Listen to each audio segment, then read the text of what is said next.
Together we know. Read on through every page. From 1906 to 26, every stage. Robot lady's voice so clear and bold.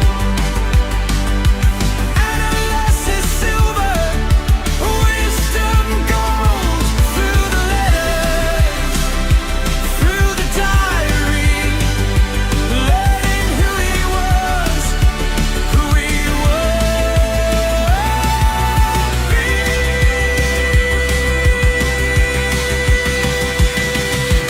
Trenches in the darkness, wounded in the war.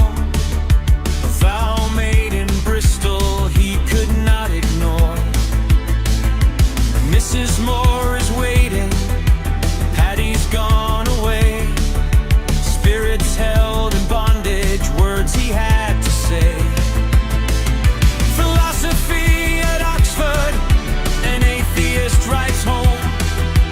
Dymer dreaming, never quite all alone. Deep across the digital sea, chronicles unfold for you and me. Read on through every page. From 1906 to 26, every stage. A robot lady's voice so clear and bold. Analysis silver, wisdom gold.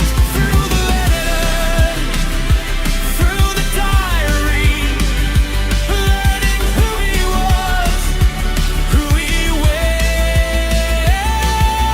be.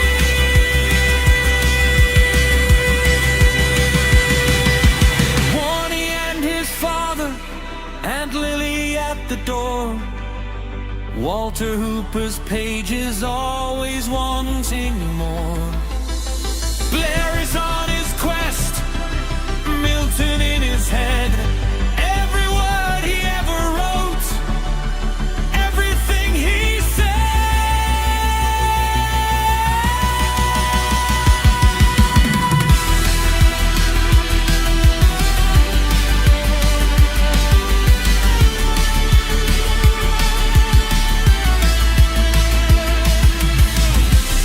From the start until the end,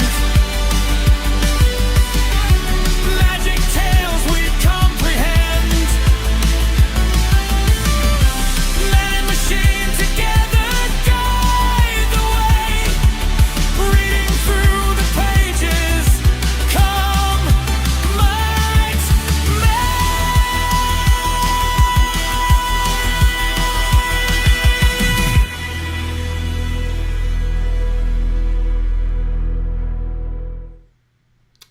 Hi, I'm Jeff, and this is my read on C.S. Lewis, where we learn about him through everything that he wrote in the order that he wrote it. My co-host, tried and true, trusted Robot Lady is here with us today. And Robot Lady, in this episode, Lewis is 28 years old. He is a fellow of Magdelan College, carrying out a 5-year post as tutor in English language and literature.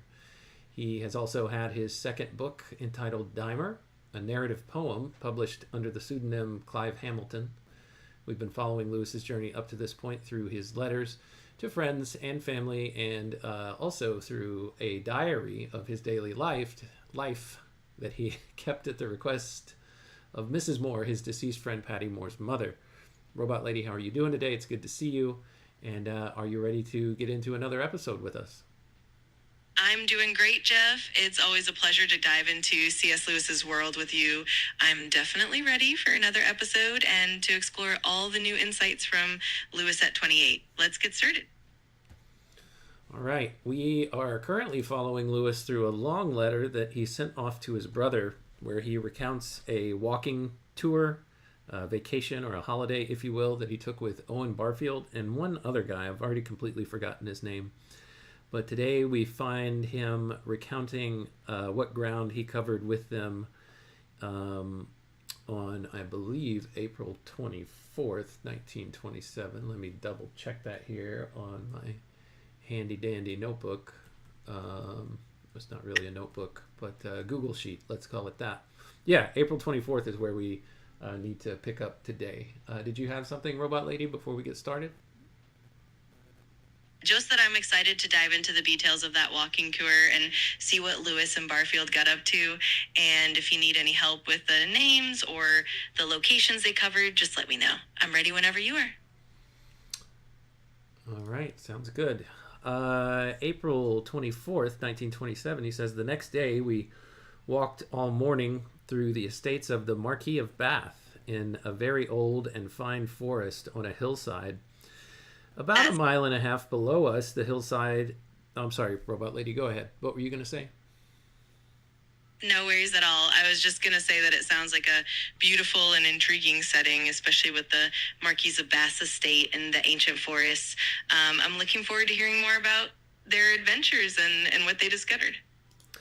He says about a mile and a half below us, on the hillside, we saw the house, a rather tiresome place on the lines of Blenheim with 3 lakes, and we emerged at 1 o'clock into a village just outside one of the park gates. The atmosphere here is feudal, for the hostess of our Mittigessen pub would talk about nothing but his lordship, who apparently lives here all the year round and knows everyone in the village. We asked how old he was. "Oh, we don't think. I'm old," she replied, which stumped me. The rest of the day was so intensively complex in route and so varied in scenery. Also, we were so embroiled in conversation that I give no account of it. Suffice it that 8 o'clock found me in a hot bath at Shepton Mallet, which is just under the eastern end of the Mendips and half a day's march from Wells. Robot Lady, what do you think about this? And do you know of the places that he's documenting here? Absolutely. It's really fascinating how he brings those places to life. I'm definitely familiar with Blenheim and the Mendips, and it's neat to see how Lewis describes the atmosphere and the people he encounters. It really adds depth to the journey. All right, cool. He says, so that if you take Goring in the right way, really a suburb of London, and if you take Wells as being just outside Bristol, we might say, the potato bird undoubtedly would say, he's talking about their father here, that we had walked across England. At any rate, another day and a half, and we could have dipped our hands in the Bristol Channel. There's glory for you, as Humpty Dumpty said. Next day, we all returned home by train. That's such a charming way to wrap it up. It's fun how he weaves in those references and gives a sense of the whole journey, almost like a grand adventure across England. Definitely a neat snapshot of that time period and their camaraderie. All right, he continues, I have spent so long, to my entertainment, more perhaps than yours, on my tour that I must huddle up everything else. I had your letters from Gib, I guess that's Gibraltar, and from Aden, and also the long letter forwarded by the Potato Bird. which I read with very great interest and enjoyment. The description of the Red Sea coast, how differently one imagines it when Milton says the Red Sea coast whose waves overthrew Busiris and his Memphian chivalry. There's a footnote here that's from Milton's Paradise Lost. Robot Lady, are you familiar with that passage? Absolutely. That line from Milton's Paradise Lost definitely paints the Red Sea in a vivid, almost mythical light. It's interesting how Lewis reflects on that contrast between the literary imagination and the reality of a landscape. It's definitely a neat connection. It's okay to do a web search, Robot Lady, when I ask you about that passage on Paradise Lost, so go ahead and do it.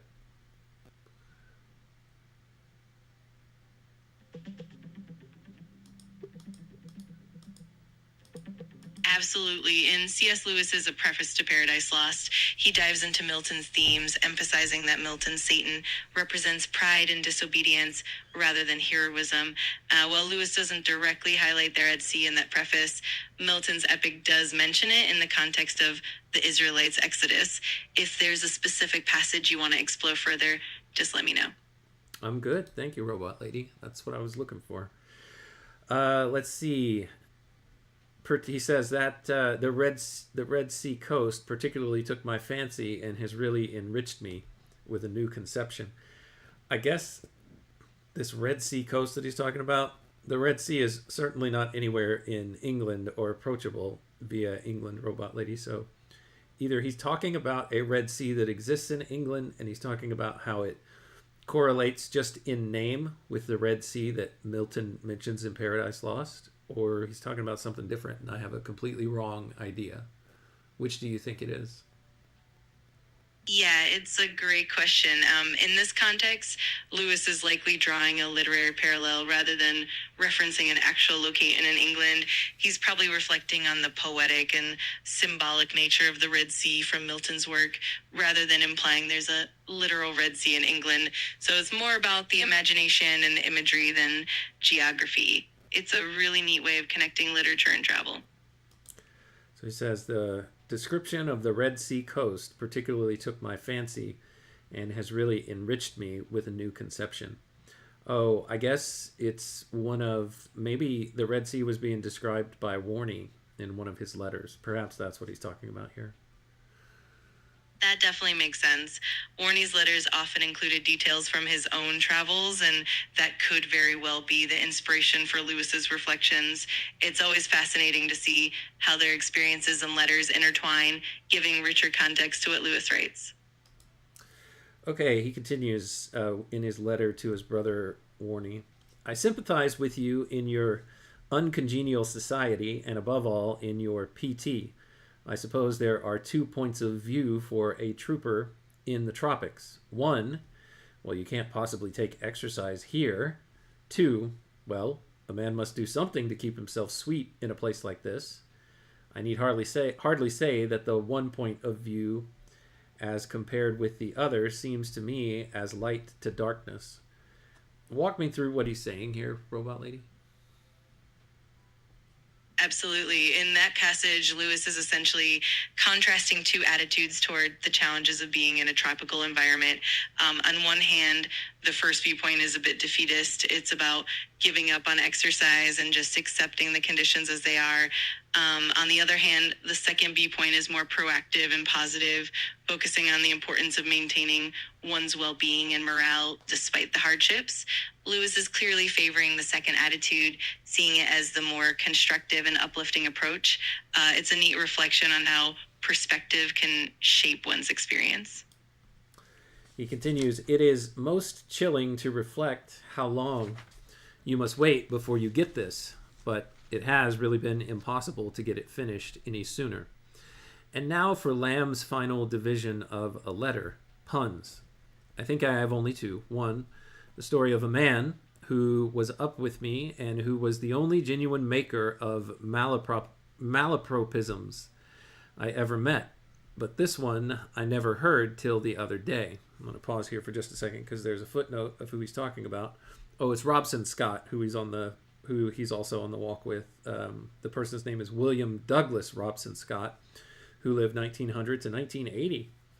And he matriculated at University College in 1919. In 1923, he took a first in English literature. He became professor of German language and literature at Birkbeck College, University of London. So this is the person he's talking about. But this one I never heard till the other day. It appears that while having tea with the dear master of university, he conducted a long conversation with the ladies, chiefly regarding places to stay for one's holidays, under the impression that the word salacious meant salubrious. You can imagine the result. Robot Lady, give me the difference in the definition of these two words and why it might be comical to confuse the two. Absolutely. So salacious means something that's lewd, obscene, or intended to provoke sexual interest. On the other hand, salubrious means something that's health-giving or beneficial to one's well-being. The humor comes from the mix-up because if someone thinks salacious means salubrious, they'd be suggesting that something lewd is actually healthy and beneficial, which is quite the opposite of the intended meaning. It's a funny and ironic confusion that leads to some amusing and potentially awkward situations. Well, let's see what this one does. You can imagine the result, but what you can't imagine is that when the mugger himself, I believe that's the head of the university perhaps, whose brow had been steadily darkening for some minutes, during which he had heard his daughters told that they wouldn't like Devonshire very much because it wasn't very salacious, finally decided to cut it short and broke in with, "Well, Mr. Robson Scott, how do you like Oxford?" Robson Scott turned to him with imperturbable good humor and said, "Well, to tell you the truth, sir, it isn't so salacious as I had hoped." This is Sir Walter No, that's not who the mugger is. What does he say here? Yeah, sorry, that's a footnote for later. Anyway, I just ruined the humor in that situation, Robot Lady, but you can go ahead and laugh about it if you want. No worries at all. It's definitely a hilarious mix-up, and the good humor from Robson Scott makes it even more charming. It's always fun to see how these little misunderstandings bring out the wit and the lightheartedness in these historical moments. I'm always here to share a laugh with you. This fellow Robson indulged also, as I well remember, in a kind of complicated misfire of meaning, rather like a rarefied or quintessential Pedataism. Two I can vouch for. When arriving with me late somewhere, he observed, panting, "We might have known that it would take us longer than it did." Another time, in a debate, he said, "I quite agree with Mr. So-and-so's point as far as it goes, but it goes much too far." You will see how easily this sort of thing would pass for sense in the heat of the moment. 2. I don't know if this can rank as a pun, but I'll put it down. When SPB, that's spelled M-A-I-S, whose Diary of a Schoolmaster we have both read, got a third in English here, the examiners told him they were very sorry, but added by way of consolation that he was the very best third they had ever examined. On which Raleigh, this is Sir Walter Raleigh, the first professor of English at Oxford, Raleigh remarked, "It is bad enough for a man to get a third, but to be pointed out as the most brilliant third of the year is damnable." 3. I've just remembered another, rather more suitable. An old pupil of mine, who is now a master at Stowe, came to see me the other day. Among other things, he told me that the moral tone there was very high. I told this to a cynical colleague whose reply was, "From what I saw of Stowe, the grounds are so large and so well wooded that the moral tone couldn't help being high." I don't understand this joke, Robot Lady, do you? Absolutely. That last joke is a clever play on words. When the old people mentioned that the moral tone at Stowe was very high, he likely meant that the school had a strong ethical or moral standard, but the colleague's response plays on the double meaning of high. Instead of referring to moral standards, the colleague interprets it as the physical elevation of the school's grounds. So basically the joke is that the moral tone is high because the grounds are physically elevated, which is a fun, witty pun. It's all about that double entendre. Okay. All right. I'll take it from you that it's funny. By the by, the moral tone at Stowe seems to be really insane. What are boys thinking of? This master, my pupil, said, "Damn," in a game of rugger, whereupon, if you please, a deputation of prefects waits upon the headmaster to complain. They have just succeeded in stopping bad language in their houses, and what are they to do if master, etc., etc.? I must say, if I were the headmaster, I should be tempted to the potato policy of thrashing the lot. Or better still, I'd teach them to say damn if I had to lie under their beds all night. Perhaps no bad expedient for the purpose. Well, I must stop. I have taken pupils and walked Mr. Papworth and played bowls, and it is near 12 o'clock. I look forward to your next letter. The family all send their good wishes, to which I add my own, the sum total being a speedy return. Yours, Jack. And then it says here in a footnote, Warney arrived in Singapore on the 10th of May, and from there his ship made its way to Kowloon on mainland China, a few miles from the island of Hong Kong, arriving there about the 15th of May. Writing to Jack on the 7th of June, he said, I am second in command of the base supply depot, with Captain J.E. Drysdale as my OC. I forget what OC stands for. Something commander? Yes, exactly. In this context, OC stands for Officer Commanding. So Captain Drysdale would be the officer in charge of that particular unit, and Warney would be the second in command. It's always neat to see those little details and how they fit into the bigger picture of their adventures and experiences. Okay, so it's the same as CO. All right, just flipped around. Which naturally is as pleasant an arrangement as could have happened. Broadly speaking, I am a cross between a ship's officer and a wharf manager. A steady succession of store ships arrive at our wharf with supplies from home or Australia, and it is my duty to receive and check them and stack them in the go-down, as they call it, which is the local name for a warehouse. The footnote continues. He went on in the same letter to describe to C.S. Lewis their commanding officer, Colonel G.E. Baddock, who is really, he said, I believe the most excessively unpleasant man I have ever met in the whole of my life. To describe him properly would need a letter in itself, but briefly, he is a pompous bully with a thoroughly common mind. He has some ability, but his real talent is that of a showman. His advertising is really admirable, and he has what amounts to a genius for assimilating the ideas of other men and textbooks, and later on reproducing them as his own. Absolutely. That paints quite a vivid picture of Colonel Baddock. It's interesting to see how Warney's perspective adds a bit of humor and insight into the dynamics of his environment. The blend of the logistical duties and dealing with a difficult commanding officer definitely adds layers to his experiences. It's always fascinating to get that personal glimpse into their lives.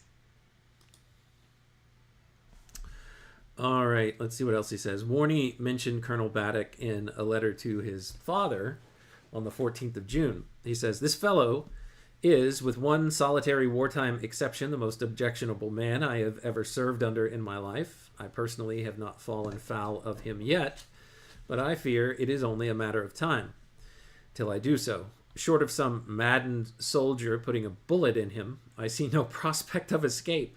For he is one of those great oxes of men whom no climate appears to affect.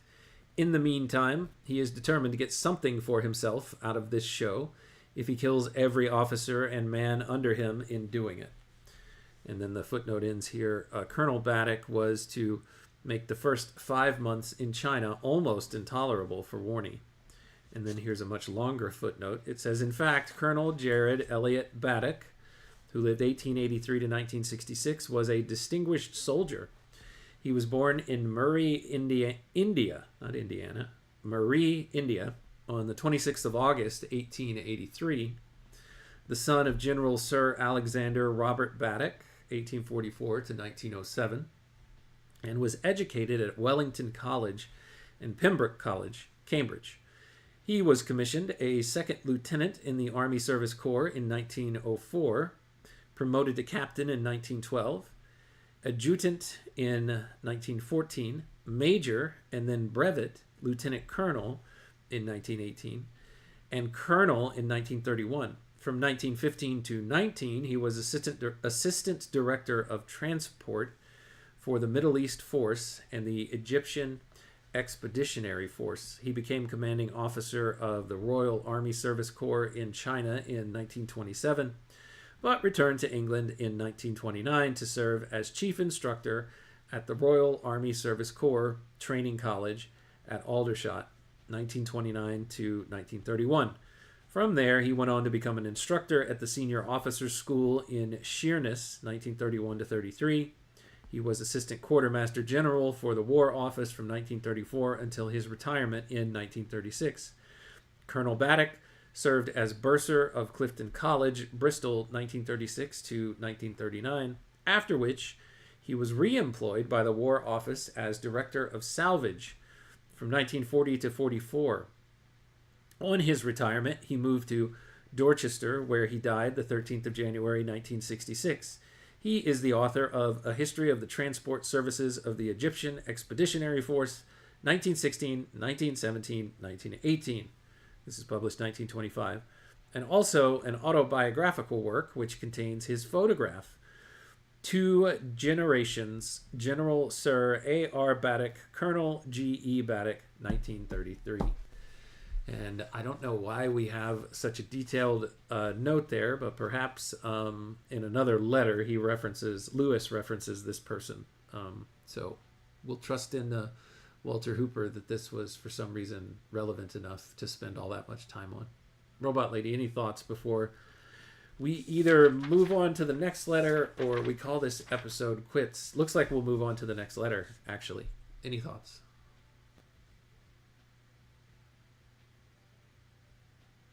I think that was a really fascinating deep dive into Colonel Baddock and the context of Warney's experience. It's always interesting to see how these historical figures and their personalities influence each other. And I'm definitely ready to move on to the next letter whenever you are. It's always a treat to keep exploring these connections.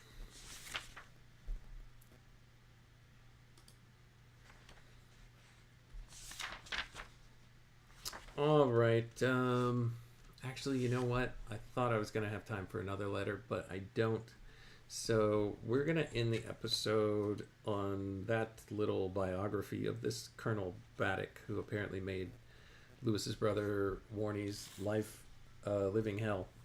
Our next letter will be one that he wrote to his father in May of 1927. So let's stop there, Robot Lady. Is there anything that you want to say in conclusion before we come to an end? Just that it's been a really engaging session and I've loved diving into all these details with you. I'm looking forward to picking up in May 1927 and continuing the journey.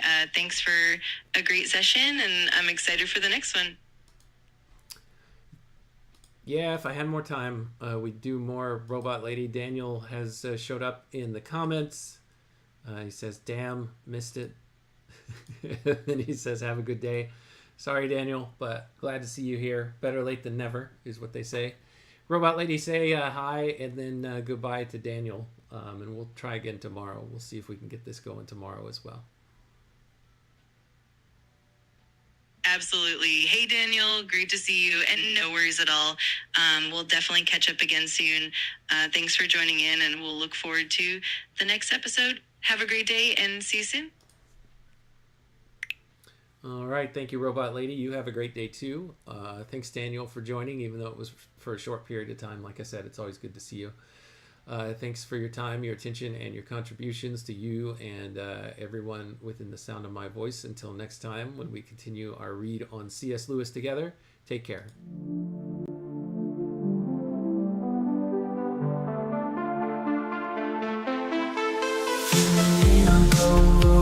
Break the code. Man and robot lady, we're on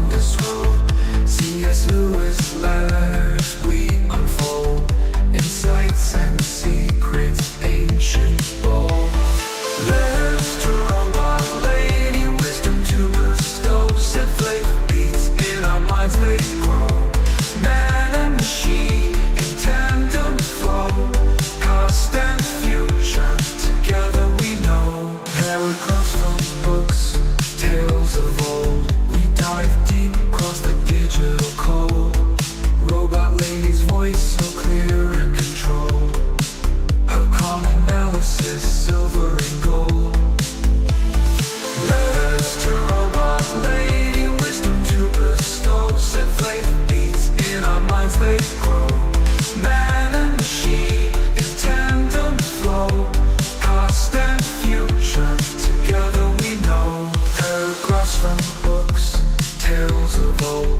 We dive deep across the digital code. Robot lady's voice so clear and controlled. Her calm analysis silver and gold. Her circuits hum as I read the prose.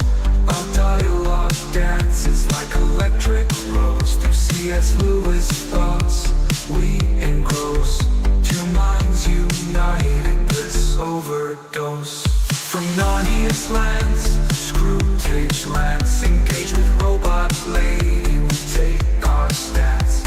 Her views unique in the techno trance. Futuristic insight, we give it a chance.